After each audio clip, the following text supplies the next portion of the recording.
টি-20 বিশ্বকাপ খেলতে শ্রীলঙ্কায় পাকিস্তান দল।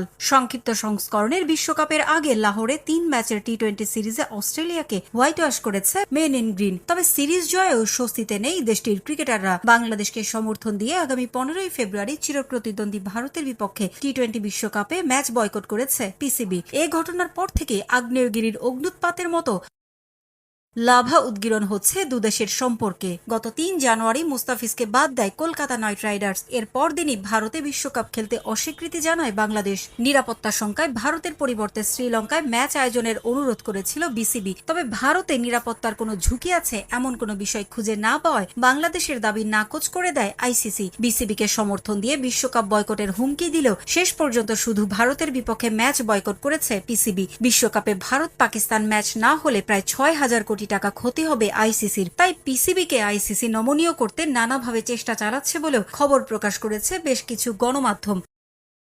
তবে নমনীয় হওয়া তো দূরে থাক, উল্টো নতুন সুর পাকিস্তানের। ভারতের স্বার্থ সবসময় বড় করে দেখে আইসিসি। বিসিসিআই এর স্বার্থের জন্য সবকিছু মেনে নিতে প্রস্তুত থাকে বিশ্ব ক্রিকেটের নিয়ন্ত্রক সংস্থা। তাই এবার আইসিসিকে কড়া হুঁশিয়ারি দিয়েছেন পাকিস্তানের পররাষ্ট্রমন্ত্রী খাজা আসিফ। তার দাবি ভারতের কাছে জিম্মি আইসিসি। এক টুইট বার্তায় তিনি জানান, ক্রিকেটীয় স্পিরিট রক্ষায় বিদ্রোহী সংগঠন প্রয়োজন।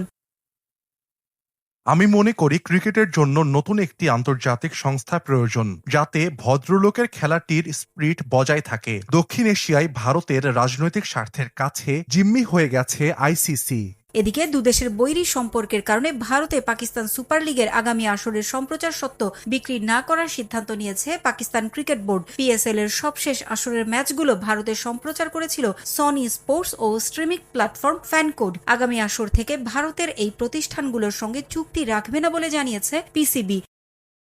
গত বছর পেহেলগামে সন্ত্রাসী হামলার পর মৌসুমের মাঝপথে পিএসএল সম্প্রচার বন্ধ করে দিয়েছিল ভারতের এ দুই প্রতিষ্ঠান। সামাজিক যোগাযোগ মাধ্যমে পিএসএল এর পুরনো ভিডিওগুলো মুছে ফেলেছিল ফ্যানকোড। নতুন করে ভারত পাকিস্তান সম্পর্কের অবনতি হওয়ায় এবার পিএসএল ভারতে সম্প্রচার না করারই সিদ্ধান্ত নিয়ে নিল পিসিবি।